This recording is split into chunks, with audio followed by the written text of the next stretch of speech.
Say I just heard about a show. Let's talk about it, talk about it. Where the independent artists go. Let's talk about it, talk about it. Niecy got a new EP. Let's talk about it, talk about it. Stephanie's doing comedy. Let's talk about it, talk about it. That girl from LA and that guy Let's talk about it, talk about it. And now your host of Let's Talk About It, Raheem Mitchell. Hello, everyone, and welcome to Let's Talk About It. I am your host, Raheem Mitchell. With me is Kevin Davis. Kevin is a retired Master Sergeant of the Marines. Today on the show, we have Rafael DeFreitas, another Marine vet. Welcome to the show, sir. All right. How you doing today? How you doing? I'm doing just awesome, man. It's a pleasure to have you on my show with another Marine here. And I asked Kevin, right up, I asked Kevin to be on the show because, like he said, like he's doing, he was in the Marines and he transitioned from the Marines to the work world. This is such as you did. So, did you find it hard doing that? Oh, it was extremely hard. It's part of the reason why I'm permanently disabled right now as far as I'm rated at the VA, because I couldn't really deal with the outside world. See, what they don't do is they don't really have a place for you to debrief and come back into the world like that without jumping over hoops to get the information from other veterans. Right. So yes, it was extremely hard to cope back with civilian life. Okay. Kevin Davis, same question to you. Being a Master Sergeant and all that, was it very difficult for you? I thought it would be. Actually, you got to think about what our mission is in the Marine Corps. Our first mission, we all riflemen. Right. Our jobs, our MOS is secondary. So we're really not conditioned to come out of the Marine Corps and go into the workforce. And there's a couple other reasons that go along with that. For me, it took me 6 jobs before I found something that I actually fit into, at least. And I could say on the average, most Marine vets will do 6 to 7 jobs before they find something that they can go into. And that's not even talking about his condition. Right. That's just adds on top of it. That's also something else. When you have a disability and you're a Marine, that just compounds it, I would say, tenfold, easily. Oh, okay. So, what was the reason why you went into the Marine Corps? Was that like your first choice, or? It wasn't my first choice. The first choice was the Navy. Okay. I was in Navy ROTC in high school for my freshman and sophomore year, but my teacher was a Marine. Okay. And he was something else. I'll never forget him. And it wasn't my first choice to be the Marines, but it was something that I always knew was the best when it came to the armed forces. I knew it was the best. So eventually I did want to transition from the Navy to the Marines, but how it happened, I just ended up going from one to the other, right to the Marines. Oh, okay. And same question to you, Kevin. No, it absolutely wasn't my first choice.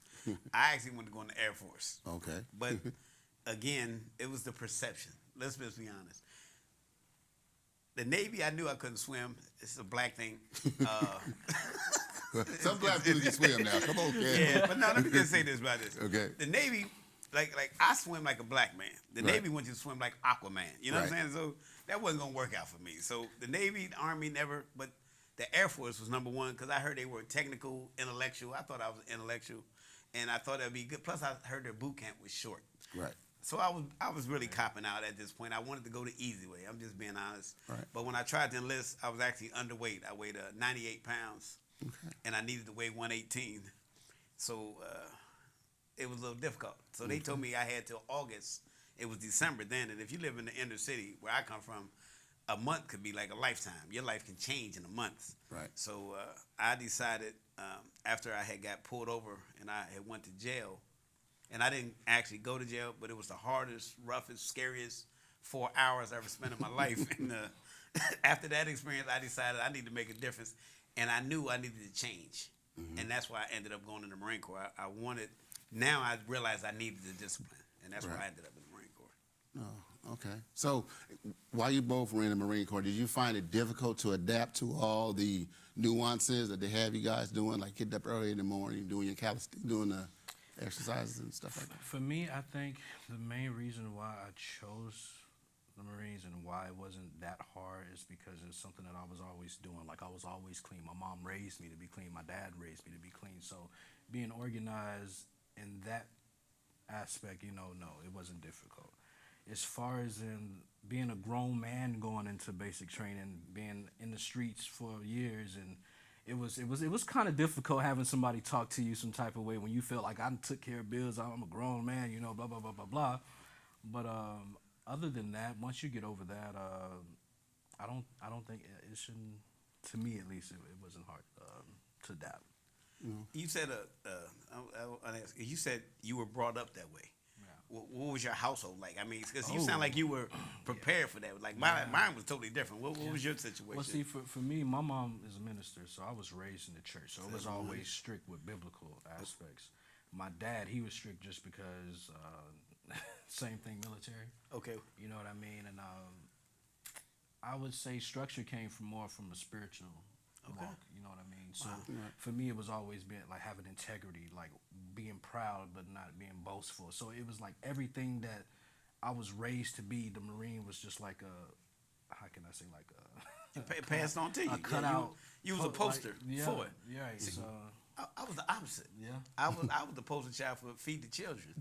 I was 98 pounds, but let me tell you right now, seriously, I was not a poster for the Marine Corps. No. When I went to boot camp, my first haircut, I think they gave me a booster seat. Oh man. And then when I got done, the barber pat me on my head, gave me a lollipop. I ain't even playing. I was that small, man. Wow. I'm serious. Wow. Like he said, he was a poster for. I was the total opposite. I remember the drill instructor would look at Marines. He'd be like, "Recruit, drop down and give me 50." And he'd look at me and said, "Davis, drop down and eat a sandwich." Boy, you skinny. You know what I mean? But right. And within a year though, I went from 100. I had to get up to 108. So I had to gain 9 pounds in a couple weeks. I got up to 9 pounds. I ate a lot of bananas. I wasn't prepared for the Marine Corps. I thought being skinny, you was in shape. That's as far from the truth as you will ever get, bro. Really? Because they wear you out. Man, being skinny did not help. And, like people, the backpack weighed 60. The Alice pack weighed 60, 80 pounds. Right. I weighed 98 pounds. You know what I'm saying? Right. I fell in the ditch one time and I looked like a cockroach. My feet was in the air. Because I leaned up, the weight. Because I leaned up and they just took me back. So his experience and mine is totally different. He was prepared. Captain Davis was not prepared for the Marine Corps, brother. Not at all. But I went from 108 to 178 in a calendar year. Wow. And I went from 5'6" to 5'11" in a calendar year. Wow. So my whole adult life from 17 or 18 to 39, I spent in the Marine Corps. I grew up as a Marine. That's what I know. That's why my mannerisms are the way I am. But I was very moldable. I was Gumby, let me tell you. Right. So a question to the both of you. Most people say that they're like, well, I don't want to go to the Marines, man, because I can't have nobody talking to me like that dude was talking to them people on Full Metal Jacket, which I'm pretty sure everybody's seen Full Metal Jacket. Yeah. So my question is, do they really have drill instructors that talk like that? Worse. Yeah. Really? Worse. Yeah, they talk like that. Worse. They absolutely talk. They make you feel less than anything. Yeah. And I don't know, like, what year did you go in? I went in 2010. So 2010, they probably adjusted. I went in 1978. Oh, okay. We were just coming out of Vietnam. Right. And it was still a very different Marine Corps. When he went in, we probably were doing 98% high school graduates. When I went in, we were probably doing 60%. Wow. So the academic level was very different, so they trained you differently. Mm-hmm. The intellect wasn't there, so they trained you from a more physical perspective, and they taught you bad. Oh, they talk about your parents. They talk about your kids, your girlfriend, your wife, anybody, everything. Nobody's off limits. Not even God. Not even your God is off limits in the Marine Corps. Trust. That's true. That's true. Right. He ain't lying. And they made us all go to the same church. Right. You could be Muslim, Christian, Baptist. One church. One church. Huh? Was it ever a time you had a drill instructor talk to you in a way so bad you wanted to quit? Not for me, not quit, but fight, yeah. Okay. Fight, and I knew if I did fight, that was basically me quitting, giving up. Right. Either they was going to kill me or throw me in a brig. So it was like, okay, let's not go there. Let's suck it up.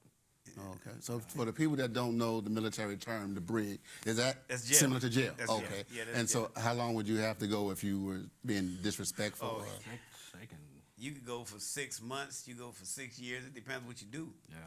yeah. In boot camp, you're not going to really go to the brig. You're just going to get kicked out.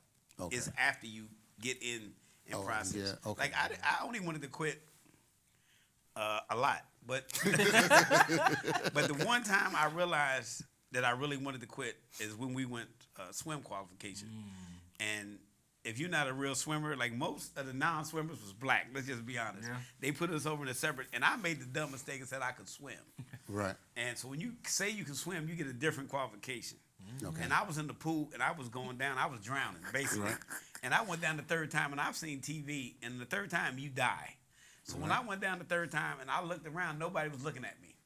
You was down there by yourself? Yes. Okay. I cut a fool. Let me tell you right now. I threw everything off, and I just started flailing in the water. And they took a hook. They didn't even have the decency to jump in and pull me out. Okay. They took a hook like on the Apollo. Okay. And they snatched it to you by the back of the neck, and they drug you out by your neck, drug me to the side of the pool. I'm drowning. Water's coming out my mouth. And the drill instructor looked at me and said, "You ain't going to die on my watch." And that's when I looked and realized, I think I made the mistake. I think I joined the wrong branch of the service, right? You have them epiphanies at that point. Now I'm trying to think of how I can get out of there. That's all you think about after that. So, yeah, the experience, man, it's similar no matter what year. Yeah, Right. they stress you. They stress you out. Oh, yeah. Yeah, right. So I know, so you was like, okay, now that I retired, I have to go into the civilian world Right. and get a real job. Correct. So what was your first, Mr. Davis, what was your first choice of work? Because I was a recruiter, I thought about sales. Okay. But then I realized when I was in recruiting, I did not recruit to sell. I recruit because I love the Marine Corps, and I wanted to help people. I could not sell something I don't care nothing about. Right. So sales did not work for me. I tried like 2 different sales jobs, and I had no passion for it. So I actually worked for Earl Scheib. I sold furniture. Oh man, I had a lot of weird jobs, man. And I was in management. I worked for Discount Tires, American Tires. I ran a bunch of Earl Scheib places, and they were all with management and sales. But I had no passion for it. And then one day I was doing some work, and I wanted to. It was a guy who had some T-shirts, and I had an idea for a T-shirt, and I couldn't design it. And my friend said, "Man, you should look into graphic design." And I was like, so I called the VA, and they set me down, and we went through it, and I ended up going to school and getting a degree in graphic arts. And then I started working in television. So I've been working in television the last 15 years. So that's 6 jobs later, though. You know what I mean? Right. Same question to you, sir. Well, for me, I had over 100 jobs, probably 200, and since 2011. The first thing I jumped into was like construction because I like to be active, but then I realized with my knee injury, I can't do much with the physical stuff like I like to do. So I ended up going into food service. Realized people were just lost and evil. You know what I'm saying? Needed prayer. So it was just a lot of things. So like one thing that the Marine Corps offered to a lot of veterans and to a lot of us now that's in structure. You know what I'm saying? You know what you got to do. You know where you're going. A lot of us, we don't have that when we get out. You know, because we're used to, I don't want to say it like this, but orders. We're used to knowing what we have to do. Right. When you get out here and you don't have the debriefing of trying to get your family counseling set up as soon as you get out, they don't have that. You know, you got to go to the VA and do that. So, for me, it's it can be pretty tough because jobs these days, like you go to them, it's no structure. Everybody's backbiting, trying to be a brown nose to get their place secured and positioned, and it can be rough for a veteran who's taught to be loyal to the person who's standing next to you. Almost to a fault, right? Yeah, it's almost to a fault. You know what I'm saying? You come out here on these jobs and you bust your natural behind and give your all, and just for people to come up behind you because they feel threatened. You know what I'm saying? So it's hard being a veteran trying to get back because there's no camaraderie like it is in the service. So 100 jobs, right? Over 100. So how did you end up in the rap game? So I mean, when you went through 100 gigs, I only went through 6. Yeah. You know what I mean? Yeah, but when did it hit you, man? Music for me, I've been doing music since I was in 6th grade. Mom, like I said, I was raised in the church, so Right. being around quartet singers, choirs, always going on the road with them. Music has always been a part of me. But as far as in writing my own music, it hasn't been like in really diving into my own. Maybe 2006. Okay. Okay. About 2006. And I just recently started taking it serious, because I seen good feedback from it. And it's an escape, you know what I'm saying? Like a lot of us, we veterans, we need escape. Some of us, we smoke weed. Some of us go to other drugs and alcohol. But, music for me is that escape, you know what I'm saying? So, Right. You PTSD? You got PTSD? 100%. Wow. I didn't know that. Because I just got diagnosed PTSD. And I call comedy self-medicating. Right. Music, and this is one of my plans this year, is to get out to these VA hospitals and share our story. If I might have to bring you along, Yeah, man, most because definitely, man. your story is like mine. That is what has made me even out my life. Right. And I hear it because you're so mellow now. Yeah. I would not know you had PTSD, but the fact that you've probably been using that music to stimulate and drive you and get them out your, what we call it, in our heads, get you out of your head, get that anxiety out, man. I know exactly where he's at, man. Right. That's beautiful. So what about this gospel thing you guys were talking Yeah. about? So actually, what I was going to ask you is, when you sit down and write, it's like, I know most people, like, as comedians, we go into ourselves and we just started writing. We just write our jokes and do things like that. So when it comes down to you and writing your music, and I see that you're passionate about that. So how do you start when you want to write a song? Where do you go from? The best way to write a song for me is and I hate it sometimes, is life experience. Right. You know what I'm saying? So if I'm feeling sad or depressed, some of my best music is gonna come out of that wave. You know what I mean?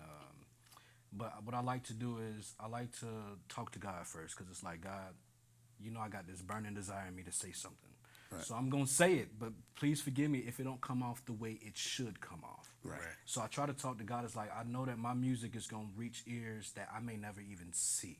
Right. I don't want to have to meet God one day and be held accountable for leading somebody astray. So that'd be the first thing I do, is talk to God like, God, this is something burning inside of me. I want to get this off my chest. I may not never release it to the public, but I got to get this out. You know what I'm saying? So that's basically how I go about my music. Is usually life experiences, my heart, what's going on in my mind, my life around me, is how I make my music. Okay. But even you, right? Even think about your best comedy comes from what? My grandbabies. But no, What's what? I disagree. I love that, but your pain is where your best comedy comes from. Right. Think about it. Our good stuff, we can laugh about it, but our best stuff is where our pain. Yeah. Our best, funniest stuff is if you think about what I write about. My friend told me this about the PTSD. This was his advice. He said, Kev, when you go in for your exam, just do your set without punchlines. Right. It's funny Right. because on stage, I'm talking about my life. I'm talking Right. about getting custody of my son, the divorce, what happened in the Marine Corps, the knees getting blown out, and the depression of that. I got bad knees, collapsed lung, I'm diabetic, and my memory ain't what it used to be. That sounds funny, but that explains who I am. Yes. So when you talk to a young man like this, I can see when we fail, when we're at our best. So when you hurt, it's probably when you're doing your best work.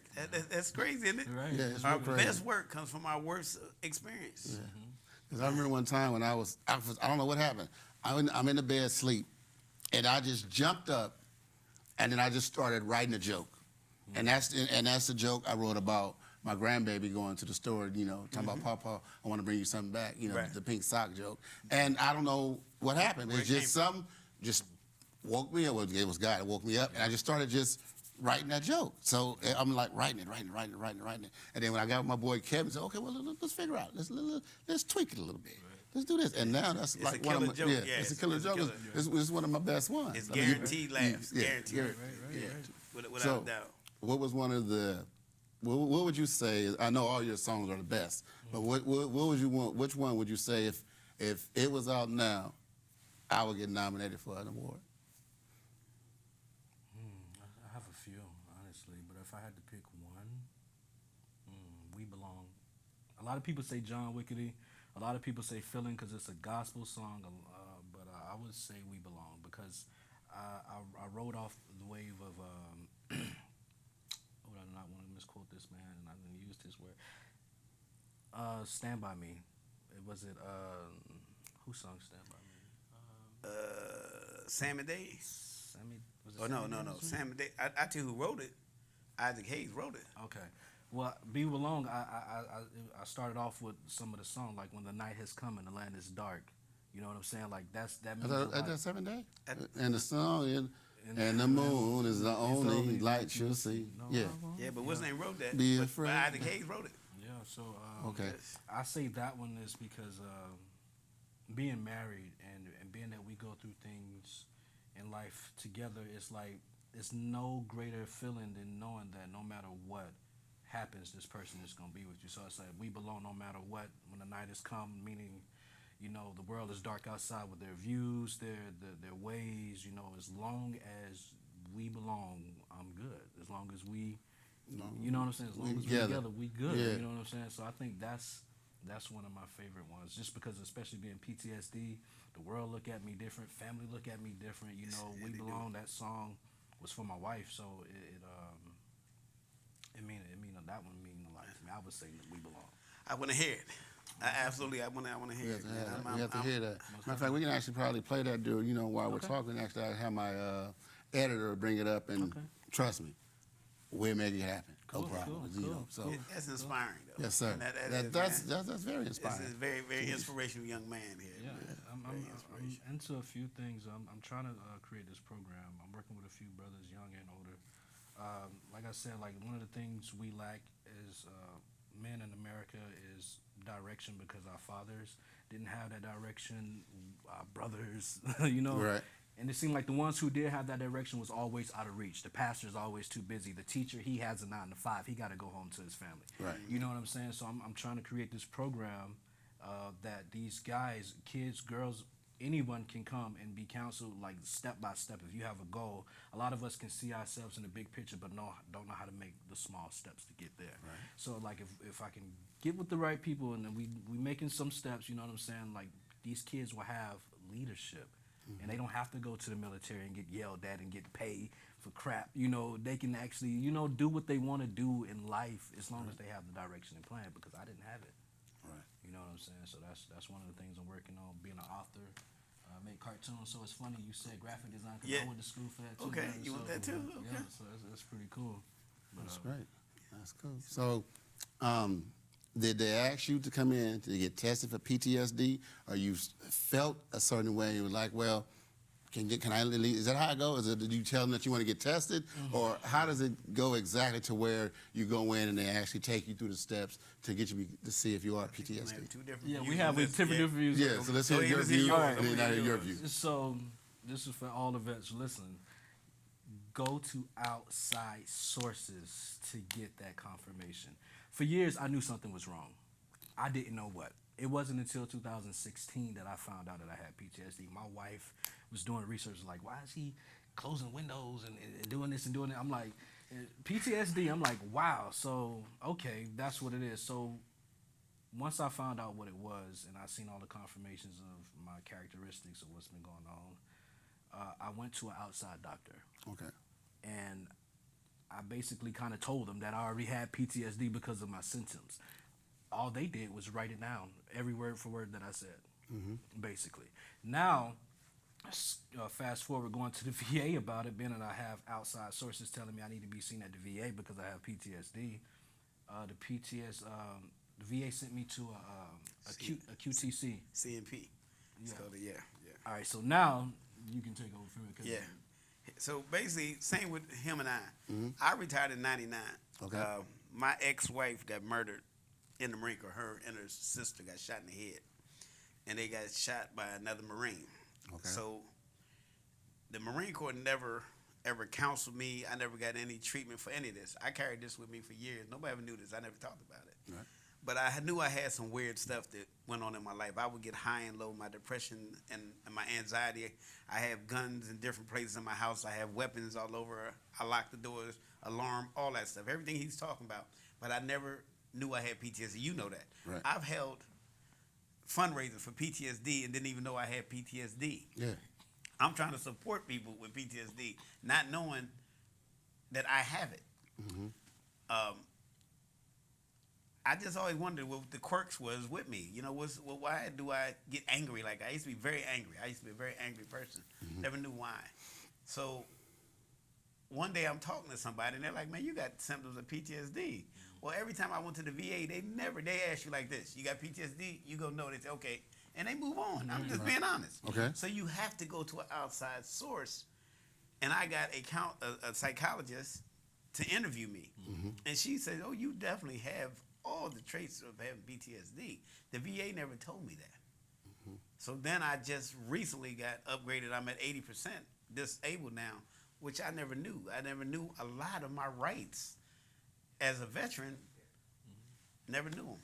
But you got to go outside. Like he said, you got to go outside. If you're a veteran, go outside, get the help. Pay the money, whatever it costs to get these people to help you, pay the money. Get the help.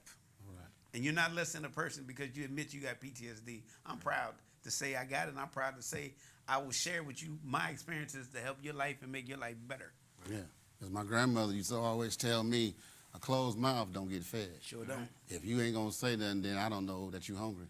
You got to let me know that you're hungry. And it's the same thing. It's eating. You want to know, okay, give me some so I can fix this. Yes. You know, I'm hurting in the inside, and I want to fix this. So I pretty much understand that. So they just gave me the 3-minute wrap-up sign. So what I would like for you to do is tell everybody where they can go to listen to your music, and if your music is for sale, let them know where they can go. So. Okay.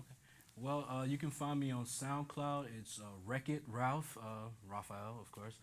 Wreck-It is one word, spelled normally. Just give them the spelling, because people are like, how you spell Wreck-It? Is it R-E-C? Yeah, it's You know what I'm saying? right. It is W-R-E-C-K, capital I-T, space Ralph, R-A-L-P-H. Go check out We Belong, John Wickedy, and all of them. I hope you enjoy, and God bless. All right. Social network information. We should social network. Instagram, Facebook. What you got? Instagram is Wreck-It_Wreck-It. Let's see. Haven't been active on Facebook. Need to get over. Seriously, need to get That's your word a good out. platform too. Got to get out there. Yeah. Gotta get out. And also, this man right here is a man you need to link up with, because like he said, we always doing shows, comedy shows for the PTSD. Like the last show we did was for the dog, right? Patriotic Service Dog. Patriotic Service Dog. Yeah. Yeah. Oh, yeah. So You we know did a about show that. for that. I'm in all that, and didn't even know I did this, not even knowing I had PTSD. Yeah, that's what I I was was talking just about doing it previously. because I wanted to help, and now I'm one that needs help. You know what I mean? But not really, because I'm like I said, I've been self-medicating, man, and it's the way, like what you're doing, what we're doing. We can share these stories, man. If vets can hear this, we can make a difference. Most definitely.